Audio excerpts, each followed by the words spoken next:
The first place we met her, my mother and I were both working for a few months at the ARE in Virginia Beach, the Edgar Cayce Foundation, and Jean was one of the presenters.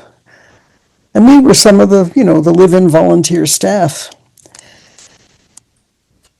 It completely changed our lives. I took a leave of absence from college. My mother went back to school, and we moved. We moved to New York. And she was doing experiments, as you know, in mind research. She was using everything. She was using hypnosis and sensory deprivation and the witch's cradle and just all sorts of things. And it's Jean who discovered that my mother was a medical intuitive. We didn't know. She hadn't known. It just came up, in one of Jean's experimental sessions in mind research. This is certainly inadequate, but one of her characteristics was that she could see each of us in an expanded view. She could see our possibilities.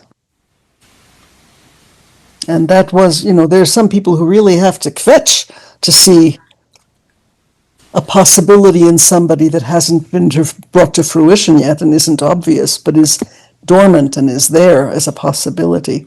She could see that in spades. She could see it really, if she looked at anybody, she could see what those possibilities might be. Oh, and she was not only not distant, she was in there. She was involved. She really heard people. She really touched people.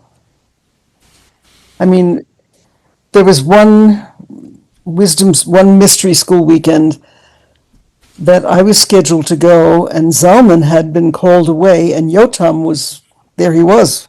What were we going to do? And I called Jean, and she said, well, bring him with. So I brought him with. And this weekend was on The Shadow. I'm thinking, what's Yotam going to do? And he was maybe 10, I don't know. And Jean began, as she did, by candlelight at night after dinner. We're all sitting on the floor, and we're right up front because Yotam is kind of, shorter than most of us at that point. And Jean says, well, we're all sophisticated, educated people here. What is the shadow? There's a long silence, and I see this little hand next to me going up. It's Yotam. And Jean respectfully hands him the mic. And Yotam says, well, I don't really know, but I imagine that it's all the things we don't know about ourselves and the things we do know about that we wish we didn't. There's a bit of a silence. Jean takes the mic back respectfully and says, does anybody have anything to add?